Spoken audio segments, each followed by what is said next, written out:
Sekarang, coba kamu jawab pertanyaan ini dengan jujur. Pas pertama kali kamu trading, apakah hal pertama yang kamu pikirin itu adalah risikonya? Atau jangan-jangan yang ada di kepala kamu cuman, wah, kalau analisa gue bener, gue dapat untung berapa nih? Bisa beli apa ya? Kalau jawabanmu ternyata yang kedua, tenang, kamu nggak sendirian.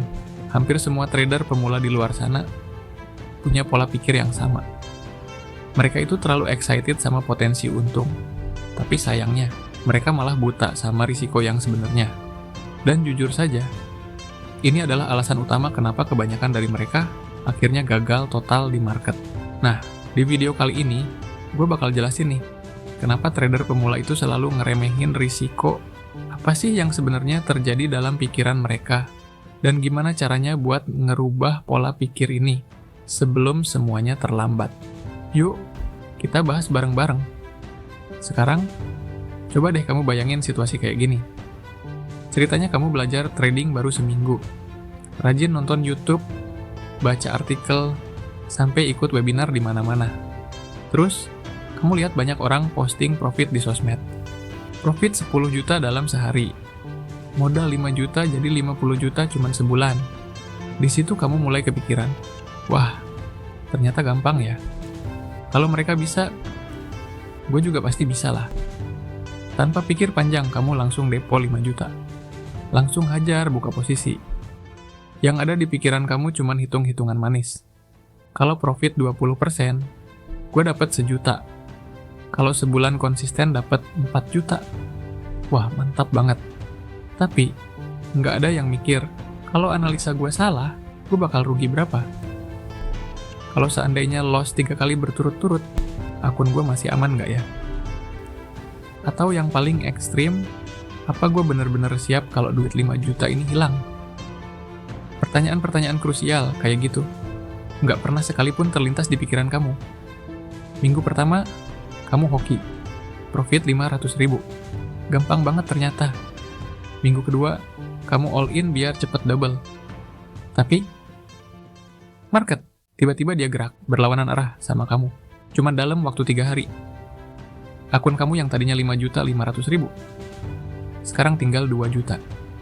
Baru di titik itulah, kamu benar-benar sadar. Oh, ternyata, trading bisa bikin rugi sebanyak ini ya. Tapi masalahnya, semua sudah terlambat. Dan jujur bang, ini adalah cerita yang dialami sama jutaan trader pemula di seluruh dunia. Mereka itu ngeremehin risiko bukan karena bodoh, tapi karena ada alasan psikologis yang sangat kuat yang bikin mata mereka seolah tertutup buat ngelihat risiko dengan jelas. Jadi, kenapa sih trader pemula itu hobi banget ngeremehin risiko? Sebenarnya, ada 5 alasan psikologis yang sangat kuat di balik itu semua. Yang pertama, optimism bias. Ini adalah kecenderungan kita sebagai manusia. Buat percaya kalau hal-hal buruk itu nggak bakal terjadi sama kita. Pikirannya gini, orang lain mungkin boleh loss gede, tapi gue kan beda. Gue lebih pinter. Gue lebih berhati-hati.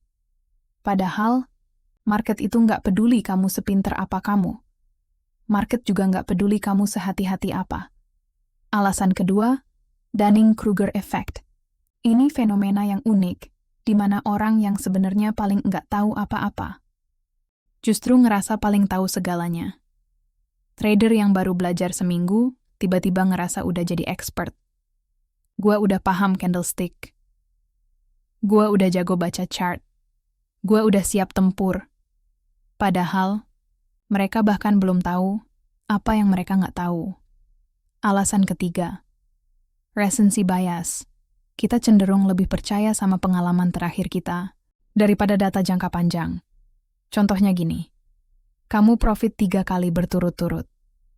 Terus kamu langsung mikir, wah, gue emang bakat nih jadi trader. Ternyata gampang.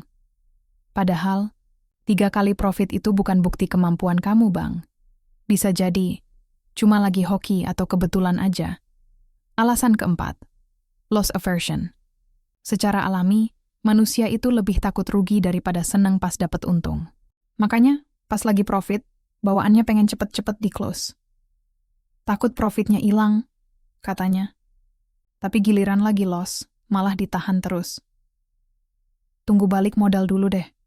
Hasilnya, profitnya cuma receh, tapi loss-nya gede. Dan alasan kelima, gambler's fallacy. Ini keyakinan sesat kalau kita udah loss berkali-kali. Pasti bentar lagi bakal profit gede. Gua udah loss 5 kali berturut-turut nih. Pasti kali ini hoki gua balik. Padahal, market nggak peduli kamu udah loss berapa kali. Setiap trade itu adalah kejadian yang berdiri sendiri. Nah, kelima bias psikologis tadi adalah alasan utama kenapa trader pemula selalu ngeremehin risiko. Sekali lagi gue tegasin, ini bukan karena mereka bodoh, tapi karena otak manusia itu emang enggak dirancang secara alami buat trading. Sekarang, kalau kamu emang beneran serius mau sukses di trading, kamu mutlak harus ngelawan semua bias psikologis yang baru saja kita bahas tadi. Dan caranya sebenarnya bukan dengan berusaha jadi lebih pinter atau jenius, tapi dengan cara punya sistem yang memaksa kamu buat selalu mikirin risiko dulu. Sistem pertama, pre-trade checklist. Sebelum kamu berani buka posisi, kamu wajib jawab pertanyaan-pertanyaan ini di dalam hati. Berapa persen modal yang akan risikoin di trade kali ini? Di mana stop loss gua? Di mana target profit gua? Berapa rasio risk to reward-nya? Dan kalau seandainya gua loss, apakah akun gua masih bakal tetap aman? Kalau kamu nggak bisa jawab satu aja dari pertanyaan itu, jangan berani-berani buka posisi. Sistem kedua, risk journal. Mulai sekarang setiap hari, catat semua trade kamu tanpa kecuali. Catat berapa untung atau ruginya, berapa persen risiko yang kamu ambil, apa alasan kamu masuk, dan apa yang salah kalau ternyata hasilnya loss. Dengan mencatat kayak gini, kamu bakal jauh lebih sadar sama pola kebiasaan buruk kamu sendiri. Sistem ketiga, maximum daily loss rule. Tentukan batas rugi harian kamu dari sekarang. Misalnya gini, kalau hari ini gua udah rugi 2%, gua stop trading. Nggak peduli seberapa yakin kamu sama setup berikutnya, mending matiin layar, terus menjauh dari market. Ini penting banget biar kamu nggak terjebak trading pakai emosi, alias pengen bales dendam ke market. Dan sistem keempat, position sizing calculator. Jangan pernah nentuin jumlah lot atau saham asal-asalan cuman pakai perasaan. Pakai kalkulator buat hitung. Berapa lot maksimal yang boleh kamu ambil, supaya risiko kamu tetap kejaga di angka 2% atau bahkan kurang. Percaya deh, dengan sistem kayak gini kamu nggak bakal bisa lagi ngeremehin risiko.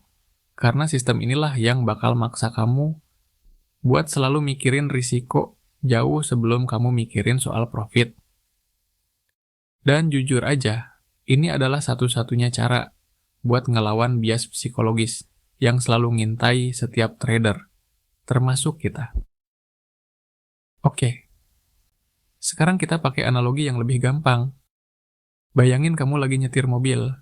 Di jalan raya, biasanya ada dua tipe pengemudi. Tipe A, orang yang sok jago. Pikirannya, halah, gue kan jago nyetir, udah bertahun-tahun bawa mobil. Nggak perlulah pakai sabuk pengaman segala. Ngebut dikit juga nggak bakal kenapa-napa kok. Terus ada tipe B. Dia sebenarnya juga jago nyetir. Tapi dia tetap milih buat pakai sabuk pengaman, dan dia tetap matuhin batas kecepatan yang ada. Gue tanya deh, menurut kamu siapa yang bakal lebih aman? Tipe B, kan? Kenapa? Ya bukan karena dia nggak percaya diri sama skill nyetirnya, tapi karena dia paham betul. Kalau di jalan raya itu, ada banyak banget risiko yang nggak bisa dia kontrol sendiri. Mobil di depan bisa aja tiba-tiba ngerem mendadak. Ban mobil kamu bisa aja tiba-tiba pecah. Atau jalanan yang tadinya kering, tiba-tiba jadi licin karena hujan. Nah, dengerin ya. Trading itu sebenarnya sama persis kayak gitu. Kamu boleh aja percaya diri sama analisa yang udah kamu buat. Tapi, kamu tetap harus pasang sabuk pengaman. Ingat, sabuk pengaman di trading itu adalah stop loss, position sizing, dan risk management yang ketat. Jadi, jangan pernah ngeremehin risiko cuma gara-gara kamu ngerasa udah punya skill yang hebat. Intinya begini, trader pemula itu ngeremehin risiko bukan karena bodoh atau nggak pinter, tapi karena otak manusia itu emang dasarnya nggak dirancang buat trading. Jadi, satu-satunya cara buat menang adalah lawan semua bias psikologis kamu dengan cara pakai sistem yang memaksa kamu buat selalu mikirin risiko. Coba deh kamu tanya ke diri sendiri, dari 5 bias psikologis yang kita bahas tadi, mana sih yang paling sering kamu alami? Apa optimism bias, Dunning-Kruger effect, recency bias, loss aversion, atau gambler's fallacy? Nah, di video berikutnya, kita bahas lebih dalam lagi soal risiko yang bisa kamu kontrol versus risiko yang gak bisa kamu kontrol. Karena ternyata, dari 6 jenis risiko yang kita bahas di video kemarin, cuman 1 yang bisa kamu kontrol sepenuhnya. Dan kamu wajib maksimalin kontrol di situ. Terima kasih sudah nonton sampai habis. Sampai jumpa di video berikutnya.